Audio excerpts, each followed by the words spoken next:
All right, welcome everyone. We're Semblance of Sanity. I'm Caleb. I'm Jacob. And we're here for Zoku Owarimonogatari, Episode 4. Shinobu has a Disney castle. She a Disney princess now. That's right. That's right. Yep, I never doubted for a second. and now they're going to see her, except she's fully human in this world. Because the world that we are in reveals the truth of the individual characters' internal beliefs about who they believe they are, about who they want to be. And this is no longer a reflection where vampires would have, no reflection, but this is inversion. Right. All right. And on the inside, Shinobu is no longer a vampire.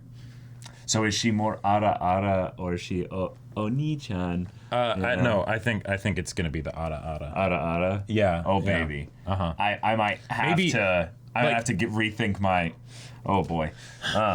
Maybe not quite full kiss shot form, I'm guessing. Right. Because we gotta have a new design. Right, but that's reserved for a more regal and almost like not human, yes. Also, too much power. Too much power and more pride than Shinobu has, because True. she is still very proud. Let's make no mistake here, right? But I don't think she is proud enough for the full kiss shot form to be representative of her true self. Gotcha. But, yeah. And she called him Araragi-sama. So yes, Sama. Sama. That's some deference right there. We could be getting Maid Shinobu. No. She's in a castle. This is her castle. I'm with you. But if this is her castle, then what's Araragi's place in this castle? That is a good question. I think we'll just have to see. At the very least, we might just have to wait and see. So, y'all, without further ado, let's get into it. All right, everyone, we're going to be starting the episode in 5, 4, 3, 2, 1, now.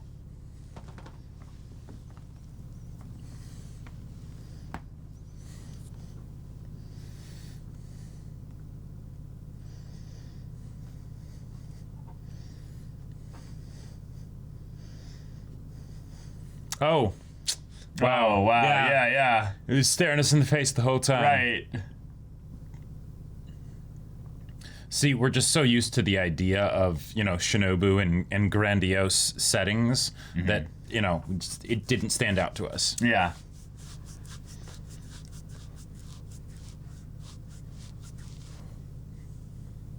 I do love the sound of this OP. The visuals are great too, but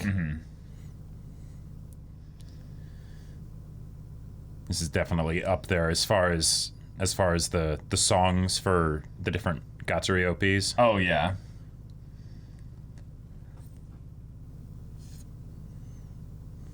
All right.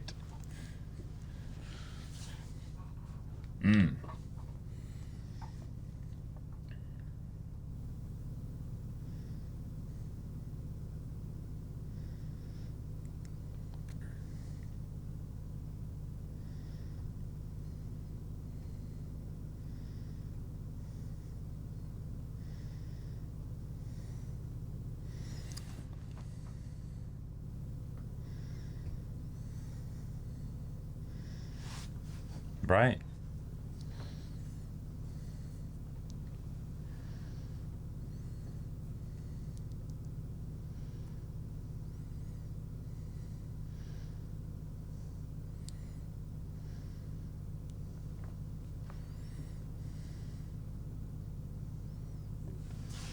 Right, okay. Aha.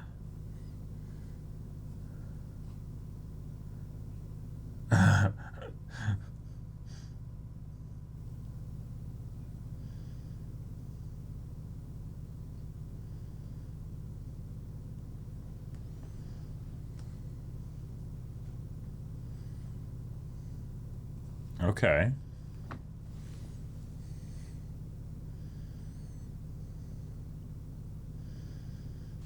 Aww.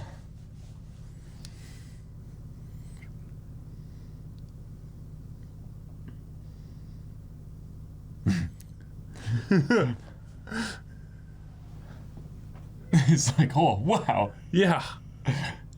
Oh, so strong.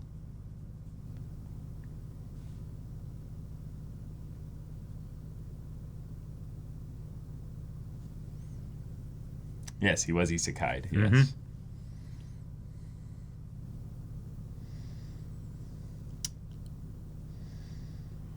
Okay.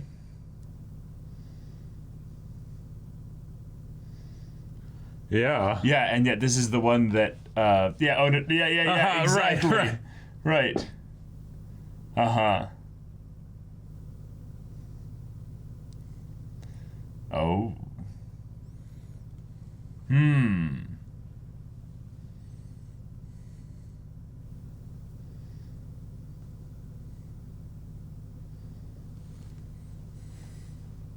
No. Really?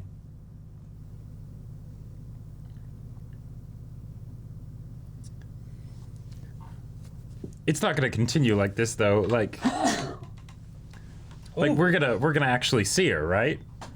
I mean, I hope so.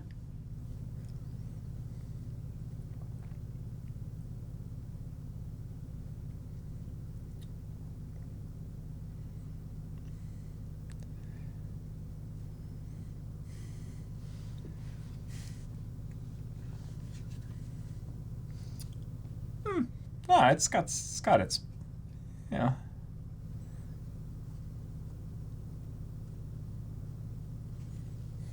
I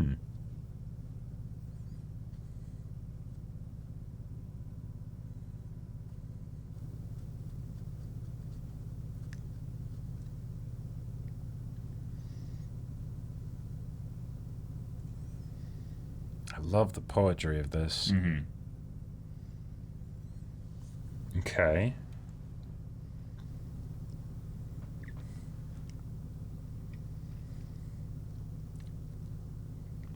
Wow. Dang. Whoa. All right. Okay.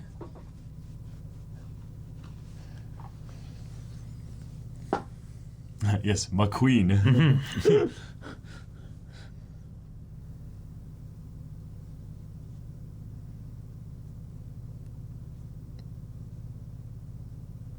Nice. And that's the limited time.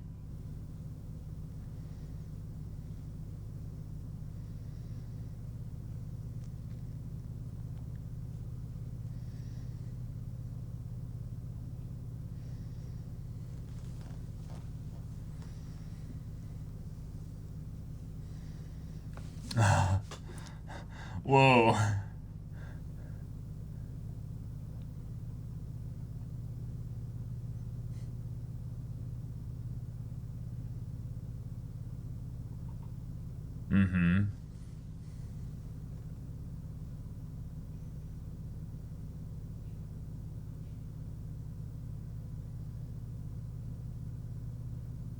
Whoa.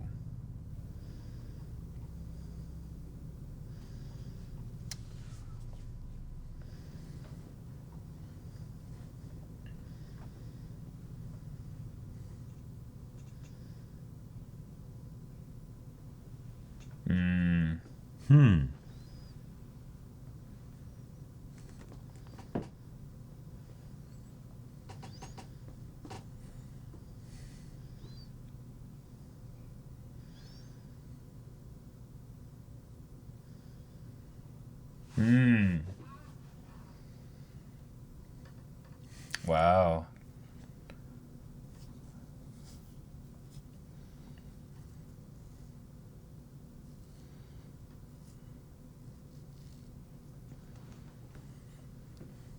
Okay.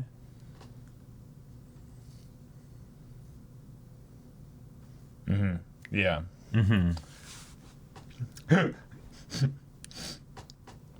Even you.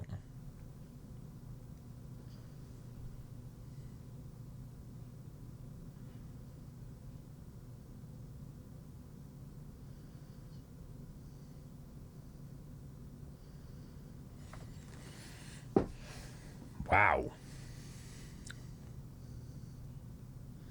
Yeah, it's probably better that way.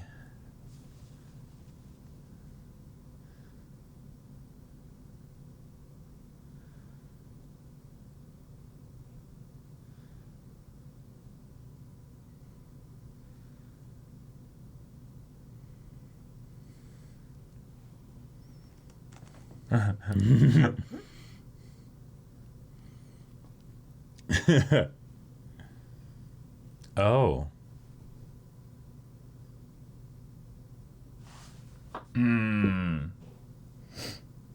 Yeah. Yeah. Good insight, Araragi.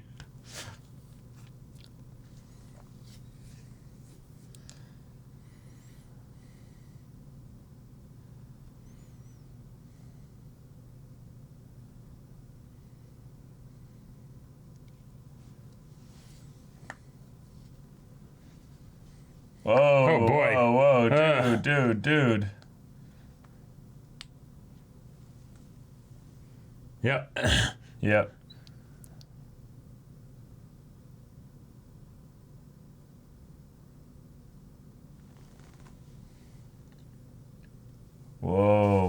Whoa. How deep does this run?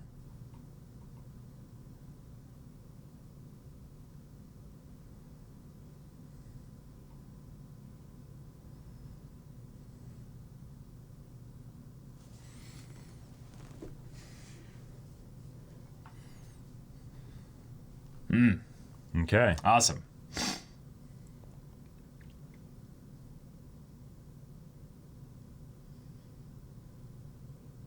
And we're out. Yeah. Before any more psychic damage could be done. Right. Why is that? Jeez. Okay.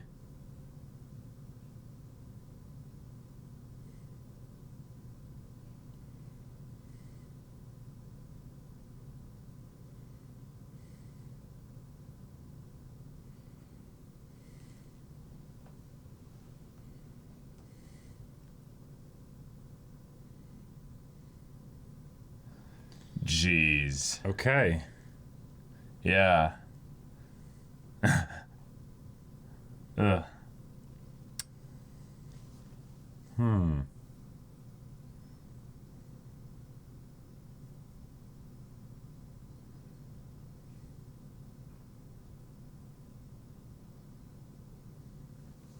Gotcha.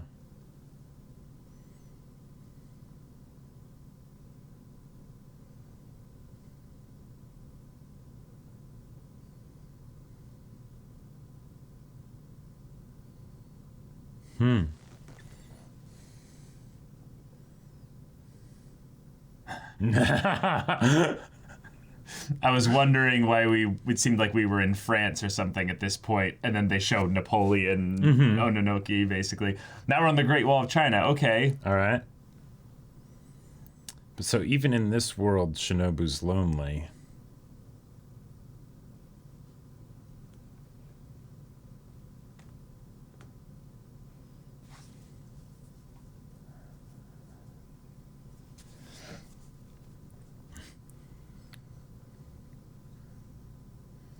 Oh my god. Oh, okay.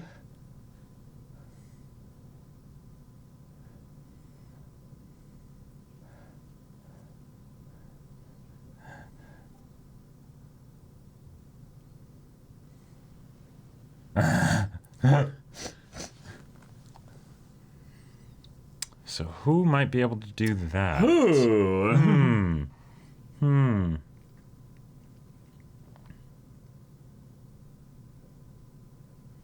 Well, subduing is not necessarily, Yeah. it's important.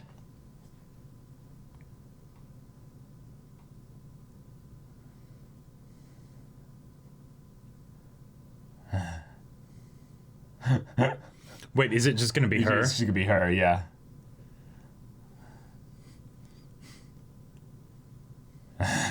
Huh. No one comes. I love it. So are we not going to see Hitagi here?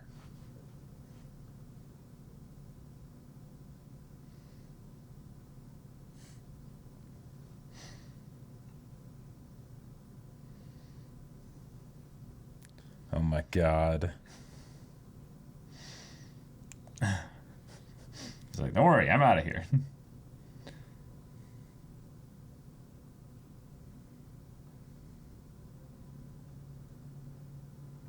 Oh.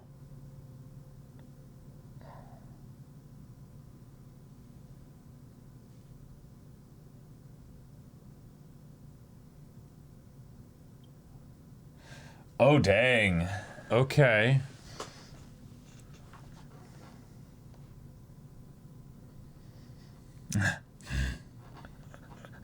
She's out of frame. That's just amazing. Oh my god.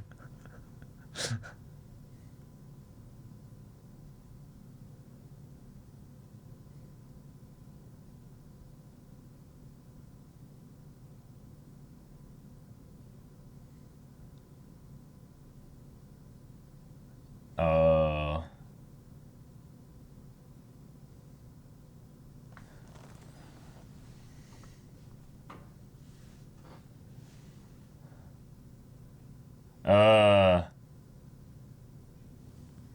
Uh.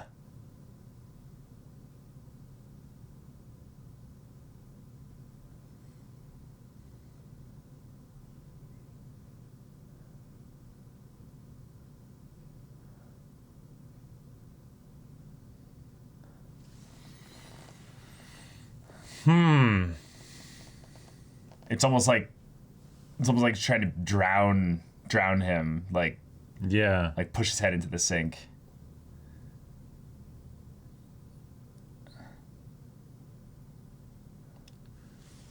The music is giving me all kinds of Yeah. creepy vibes.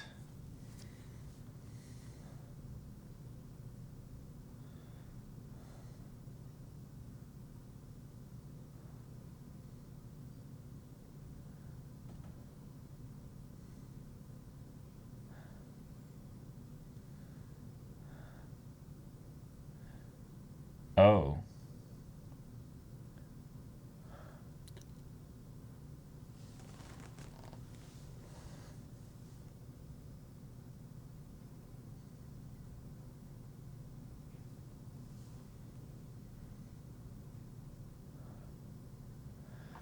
Oh my god, okay.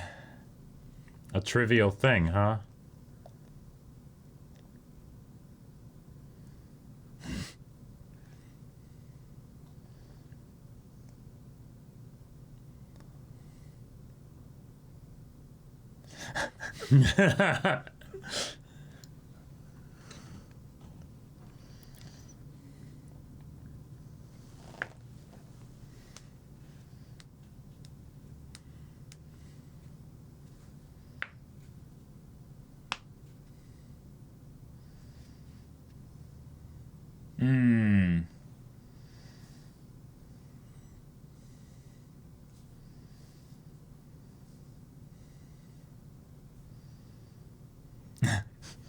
No, probably not. Right.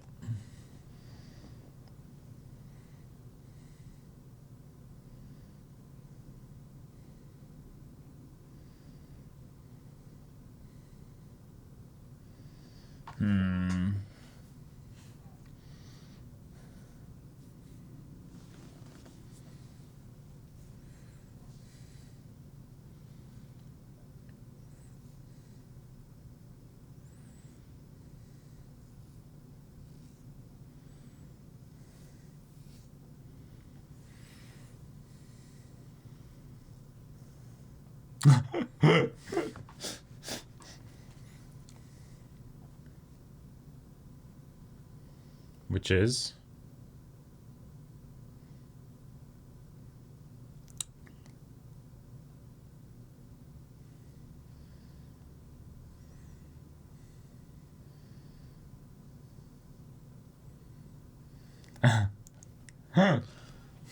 That's very different. Yeah.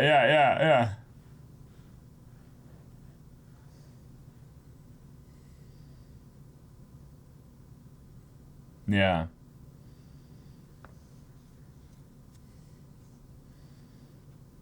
Mm-hmm. Yeah. Yeah.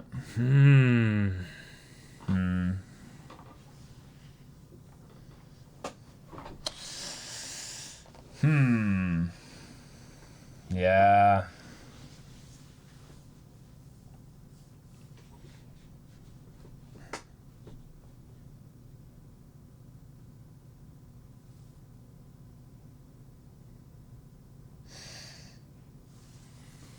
Okay.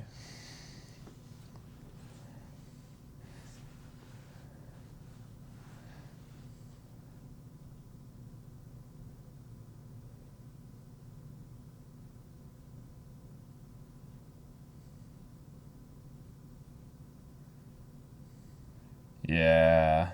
Mm-hmm. Which still wouldn't work.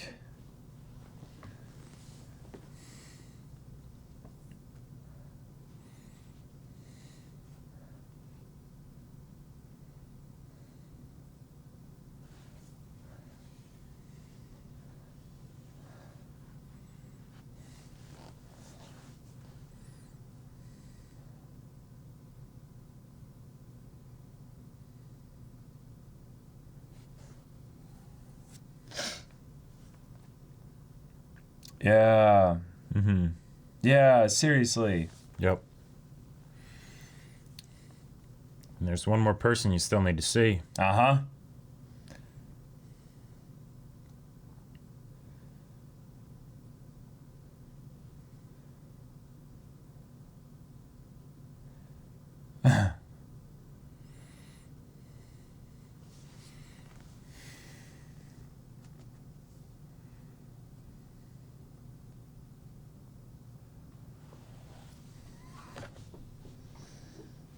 That's true.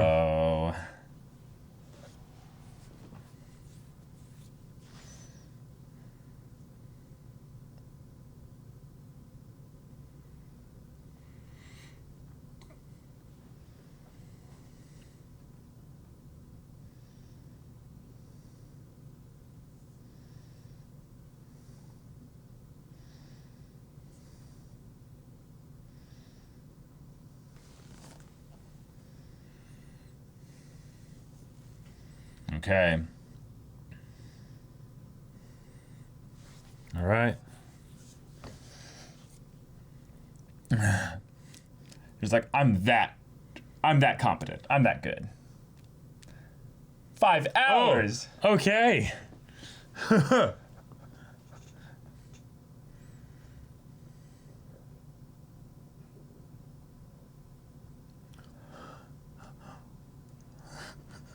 Oh!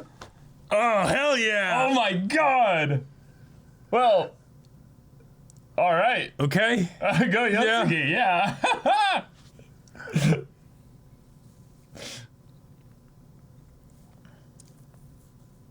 Mm-hmm. Maybe you need to get in.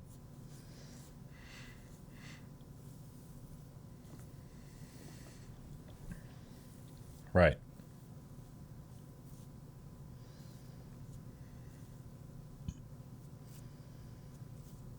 And bloop.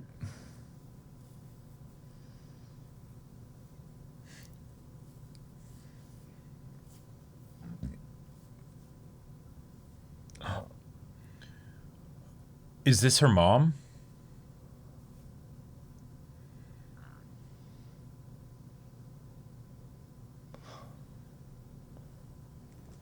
Whoa. Okay.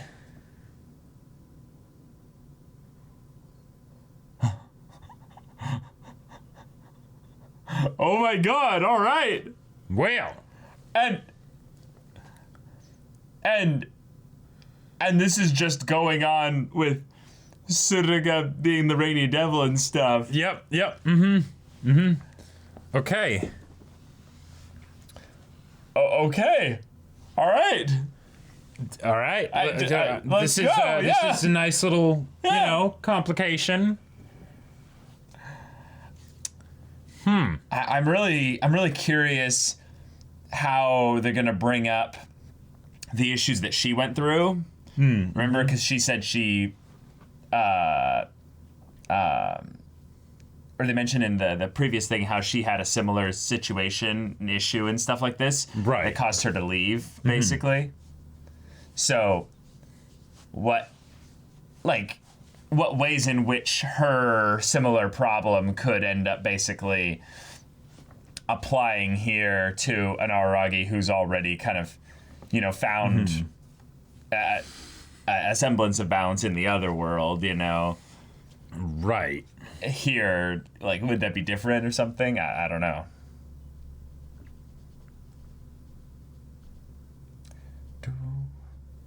But still no Senjo. No, they're saving that for later, it seems. Well, all right, everybody. That was an episode. That was an episode with a lot of surprises and I would say eeriness. Just a little bit. It made this world feel like The Oddity, you know, and just this whole thing being just one gigantic. Yeah. Oh, okay. So first off, we got disappointed.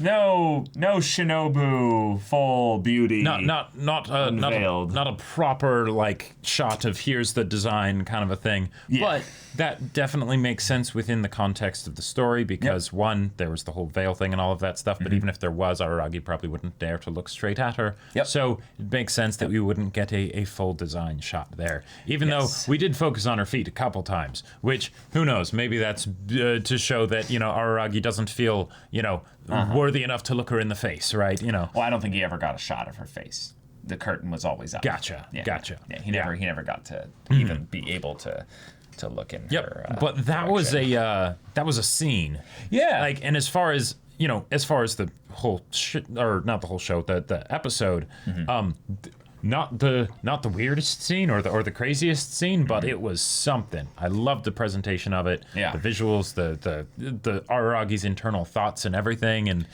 we found out what influence he has on this world. So Shinobu being the one that is basically isolated in some ways. To her, probably the world just kind of is perpetually immobile, stands still, and nothing about it changes. Because she doesn't get much interaction with it at all, which is kind of sad. Yep. But she was in a similar situation, you know, at the beginning of Kizu and everything. But when Yotsugi came up, she probably immediately was like, well, that's very different. You know? Right. So, okay. Araragi in this world, because it is fragile, I like that idea of it, because one, if we were to look at this as like, you know, an inversion of the world where it's like the reflection in water or like the movements of water, even the tiniest little boop will send ripples out and change so much. So I like that. But the idea that Araragi then is getting an inverted look at something a little bit more than just an imaginative alternate universe. There is something about the real world that he can glean from this here. Yes. And that is what makes the next bits in the episode extremely eerie and kind of almost like a form of build up to like a horror scene. Like, when I've seen horror movies, they usually have that kind of build up bit, you know? Right, where it's the let the music scratch, you know, as they go through the hallway or whatever, right? Because if it's not the actual seeing of the monster or the murderer or whatever. Right. It's the idea that they could be there. Right. Yeah. Or that there is something that is just a bit on the edge of the unknown that's coming. Right. And what it is, I think, is that it's Araragi's realization of what he's going to see when he looks in the mirror, or he looks in the water in this case. Right. And that is, over the course of the interactions with the three sisters, if you will, Oikura, he sees almost immediately, based on the way and how their little interaction around him getting the chance to take a peek, is starting to, like you were saying, like before the discussion, like it's like it brings out almost some aspect of the old Oikura. Yeah, like because with how this episode is structured, right? We've there's been a lot of like theorizing and exploration of this new world that Araragi's in, but this is where we had the queen herself, exposit of this is how it is, right? Okay, cool. You are a bad influence, Araragi. Okay,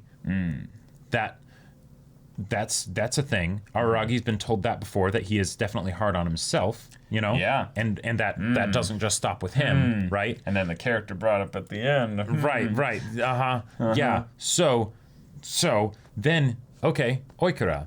Yeah. It almost seems like she was reverting to the her that is from the real world, you know? And it's like, okay, so that's a subtle a subtle thing where it's like, all right, all of a sudden it's like her temperaments, that little something there. Right. Something's happening there, right? as a result of Araragi interacting with her. Now, he didn't seem to be doing anything particularly abnormal, right? You know, maybe ignoring her a little bit, but, you know. Definitely ignoring her for a good few, like, more than a few seconds in the beginning. Yeah. To the point where she then gravitated towards, that's the way it is, that's the way it is, that's the way it is. Do you want to peek? And then he's like, oh, no. And then, don't be gross. He leaves. And he leaves. Right. It's like, oh, okay, all right, yeah. And then we have the funny scene.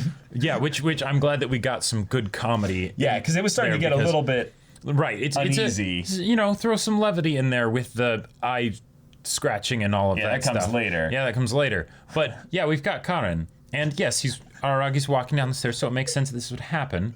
But she's not on camera. She's out of frame, right? Just the top half of her hair. Which is so good. Which is great. But then, and you pointed this out to me, but Araragi specifically says, make sure that Sodachi has fun. Mm-hmm. He's not saying like, well, you guys have fun. Make sure Sodachi has fun. It's like, that's a burden he's putting on her. Yeah, exactly. Yeah. And at that point, she starts jumping up and down. Like, hey, look at me. I exist. I'm here too. Like, and it's adorable and funny. Why does she get special preference, basically? Right. Yeah. But, okay. And that's that kind of little bits of commentary there. I could see Araragi doing that in the real world, right? That felt very kind of Araragi. Like not necessarily. Which bit? Not the specific thing of being like, oh, well, make sure, Sodachi has fun, like as a dismissiveness of Karen, but the idea of him being very, very focused on the well-being of others, and that causes usually him. Oh, setting high expectations on others. Gotcha. Yeah, exactly. Yeah, well, that's the hard on yourself, hard on others thing. Right. Yeah. Yep. Yeah. Yeah, but then we get Tsukihi. Oh, also, and before he goes away, he notices Karen, and she's wearing very plain clothes or whatever, and then he's just sort of like, oh, and then he keeps going. And then it transitions to Tsukihi, who's almost completely naked, and is like, well, hello there. Hello there. Top of the morning. Right. Yeah. Mm-hmm. Wanting attention, wanting to spend time with their brother, wanting to basically get those opportunities for interactions. And we went from kind of awkward, not sister interaction in the bedroom to the hey, to the hey, just completely, just fully exposed and everything, or for the most part. But then, let's go into this, because this was the scene that I felt like was the crux of the build-up in the horror sense for what we ended up seeing, which was an Araragi with the soap in his mouth, however, seeing a smile that shouldn't be there. Yep. Which just gives off really, really creepy, just all kinds vibes. Because the impression I got from this is that if this is an inverted world, then this is Araragi's own sort of I don't know if self-hatred is necessarily the right word, but him being hard on himself, too carte blanche, Yeah. But him being hard on himself, right? Instead, that's put on the outside, right? Now Tsukihi's being hard on him, right? Okay, cool.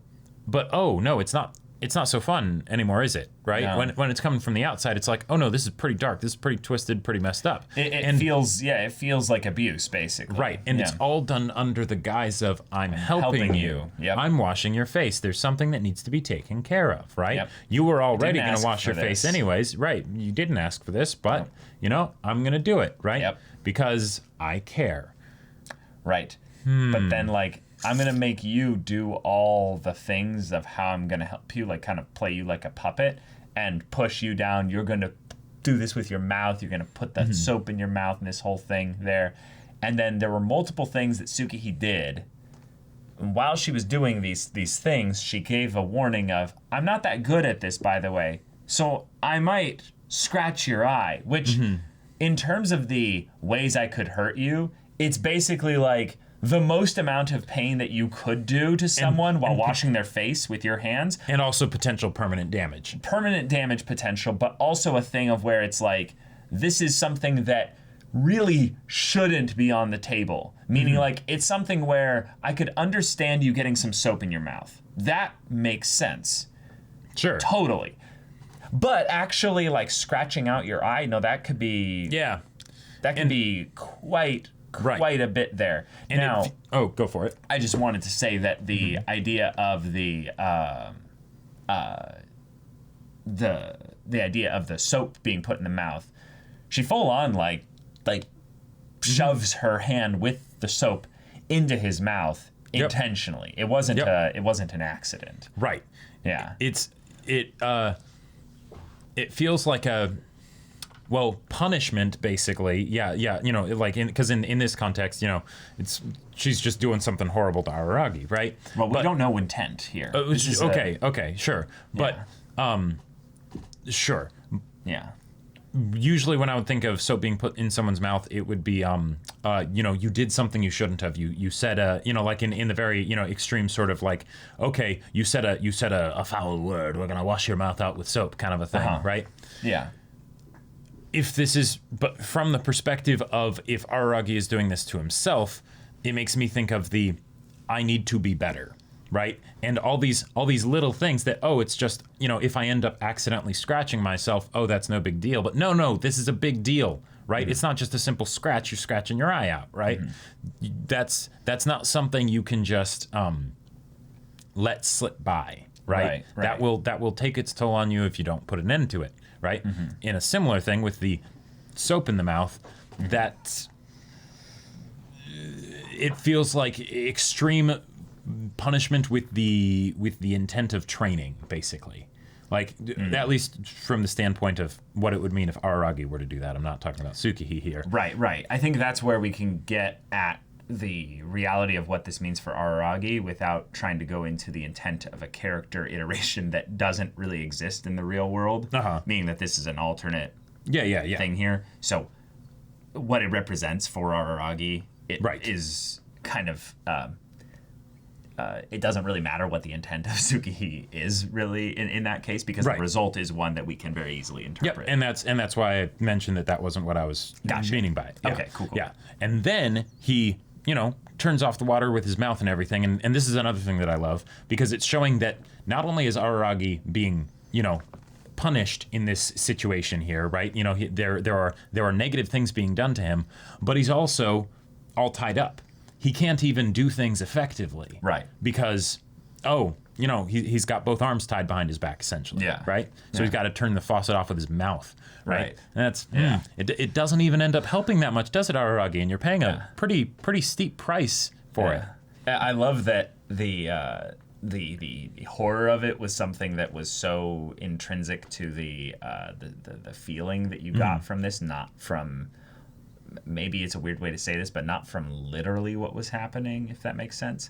It was the feeling of the music. It was the feeling of the setting. It was the fact that he was going to do such an innocuous thing, and that this kind of a result could happen from that. Because in my mind, Tsukihi wasn't to put it in the way of what I was meaning, but I don't see it literally, is that I didn't consider Tsukihi to be a person here. Tsukihi wasn't really here. Mm-hmm. This was just a way to show an inversion of how Araragi treats himself at times. Right. And thus, this is some way that it basically created the feedback loop to where it comes back to himself. Mm-hmm. And it was then when she ended it with that thing of, it's not my fault, which was the...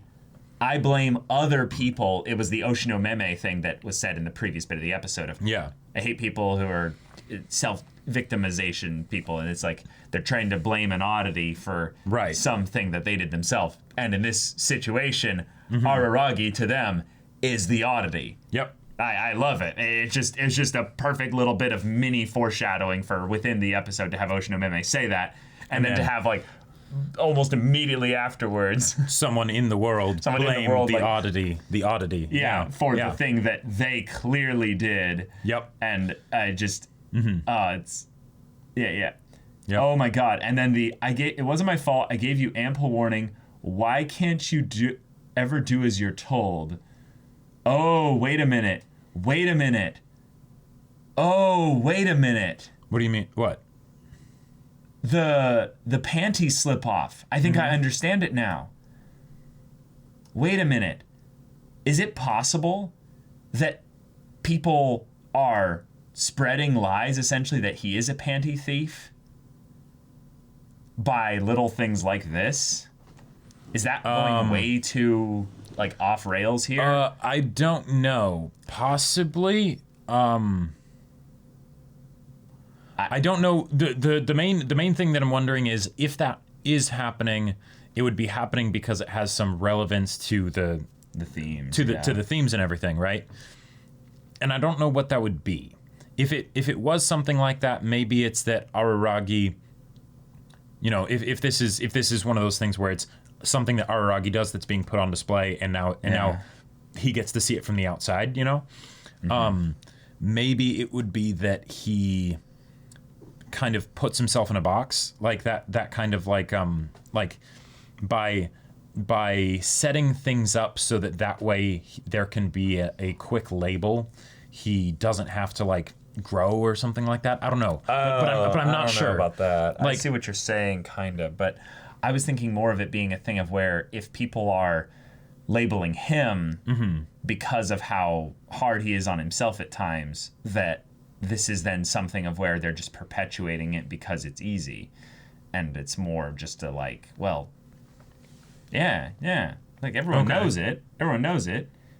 He's he's a little perv. He's just a panty thief, stealing, little girl molesting, Araragi, and it's like, right. Oh, wait a minute. I'm just not. Yeah, I don't know how much that connects to like the rest of things, but as far as the themes go, but I do see what you mean with it being brought up a couple different times. So it's like, right.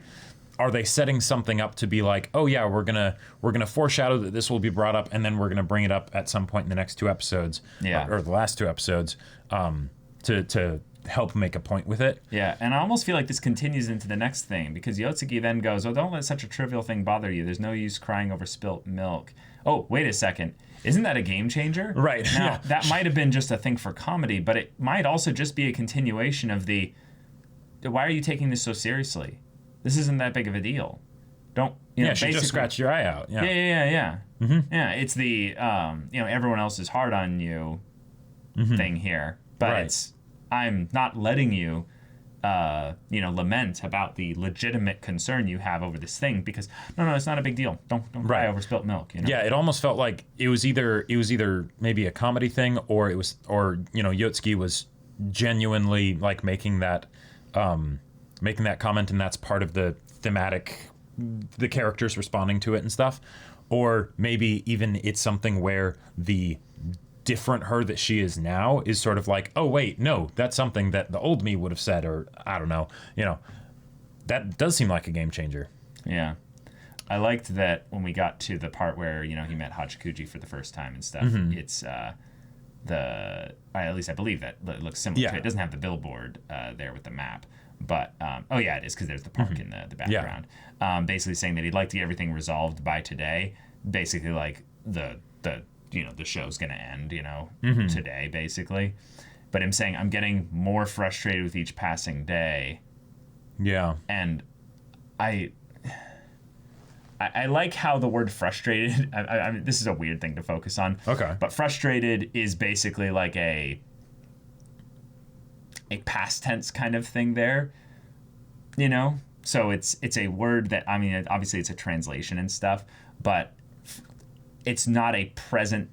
It's not a present tense word, basically. Right, because he's saying each day I have gotten more frustrated. Yeah. Right, but the whole point of this thing here is to show how frustrating Araragi can be to his friends when he's being so hard on himself, and thus it's now cycling back to be this almost past present. It just keeps building on itself. It's like a cycle. I don't know. Gotcha. I don't know. It's just and he is definitely commenting on that it is a cycle that is spiraling out of control. Yeah. Back to the whole thing with the washing of the face. One of the other things that I thought was kind of interesting is the face that Araragi saw in the water. Yeah, we mentioned that. Like, not just because of the not just because of what it means for the plot of how this whole puzzle is going to get resolved. Yeah. But it was smiling at him, almost sadistically. Yeah, it reminded me of. Didn't Ogi smile at that, like in the shadow kind of thing? Yeah, I feel like that was a very similar shape. Yeah. That like to how Ogi used to smile. Yeah. But if that's what was on the inside Araragi, where's that coming from? Oof. Because, yeah, you have come a long way, but how much of it has been finding a better balance with all the stuff going on inside versus actually addressing the stuff going on inside? I mean, that was him confronting Ogi. Oh, right, exactly. Yeah. So he and that's one of the things that makes this whole conflict really interesting to me, is that all of this is happening after what we would think would have been the resolution of it, right? Because he confronted Ogi, and there you go. Now, if this is the continuation of the end of the story, right? Maybe it's just an epilogue, yeah. Yeah. Maybe it's just that now it needs to be fully resolved within himself, so it's not just something he does because what was on the inside became an oddity that then is this person out here that he can save. But now it's that, okay, but if it isn't someone out there, if it is just you, will you actually save yourself? Gotcha. Yeah, okay. But we get a badass bit with Yotsugi. It's fantastic. Just unlimited rule book. Yep. Gain Toei. I'm so excited for this because it was the character that kind of had been mentioned and brought up briefly many times just throughout the whole of Monogatari. Many different moments where things are kind of connected to her and her, I would say, just kind of influence, if you will, on a lot of the characters that we had gotten to know over the, for us, years, but for the course of Araragi's story here. And now the hard on themselves, making it hard on others character meets their reflection, if you will. Right. Their inversion. Their doppelganger. Their doppelganger that's, been reincarnated or what have you as a, friend to their daughter or what have you. We'll get to see how these two interact with each other. And if in this world where Gain Toei will be showing her innermost self, basically, what will we learn about her that is something that like Gain, our Gain, how do you do, fellow kids, kind of notice in Araragi. Right. And then if Araragi's needing to deal with that as a physical manifestation, a person right in front of him, with their similarities to him and all, answer me or I'll send you to the afterlife. Yeah. Oh my God. Yeah, that sounds like a we're about to do battle kind of a thing. How's Araragi going to handle that? Yeah. So one, I would just say I loved the fact that they couldn't help but have him have almost a little smirk of like, oh baby, like right when she shows up. Oh yeah. And who the hell are you? And it's very clear of like, oh yeah, she's naked. So is he. He gets that little bit of shame of like, oh no, hide in the tub. Right. But then almost immediately after that, we see the corner kind of curved smile, but it's a shut smile, which doesn't look like the thing that was in the reflection in the water exactly, because it's not a mouth open, Right, and it doesn't have that same sort of like parabola shape. Yeah, exactly. I love that he just went into, oh, I'm cool, I got this, this will be great. Yep. It's common courtesy to introduce yourself first. And then she does, and it's powerful. I'm excited here. This is gonna be good. But I mean, anything else that you want to bring up? No, it's just that we still haven't gotten Senjo Hara. Like only two episodes left in the show. That is crazy to think about. I would say then that they have to have her in the last episode, because the next episode is going to be Gain Toei here. Yeah. I like a good chunk of it. If anything, I could see it being Senju Gahara being brought in at the end of this. Right, and episode. sort of second half kind of a thing, or or like the very, very end. But it is kind of freaky thinking about the fact that we are coming up on the end here, and no Senjo yet. Nope. If they go for a thing of where it's like Araragi wouldn't need to see her necessarily in this kind of alternate universe, because maybe he already knows, Sure. her innermost, self, or it's something of where if there is some kind of meta aspect to it where he even like this isn't really like a dream necessarily or something, but it is something where it is somewhat induced by Araragi's own subconscious in some way. Yeah. It's not just a pure oddity thing, that maybe he is like almost a little bit nervous about the idea of seeing Senjigahara in her, true self. That would be something that he's like, I want to respect and, not get any kind of an invasive look in that regard or something. I was going to say, I thought it could also be something where, since Araragi is also the one telling this story, that maybe he did meet her already, and he's like, nope, that's private that's stuff. For me. That's for me her. and me alone. That's I'm not gonna let y'all. You guys aren't in that relationship, right? Exactly. That would be so funny. I'll tell you about how I interacted with Hachikuji and everybody, but no.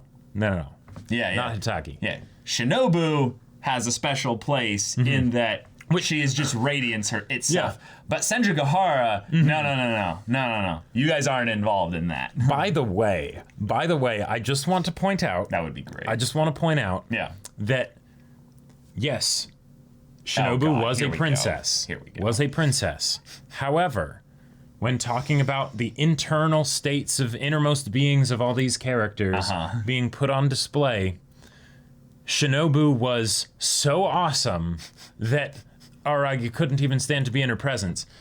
Is this Nisio almost saying, voice of God coming down and being like, hey, yeah, death of the author be damned, Shinobu is officially best girl. I knew you were going to go there. In truth. And now you can see that, yes, indeed.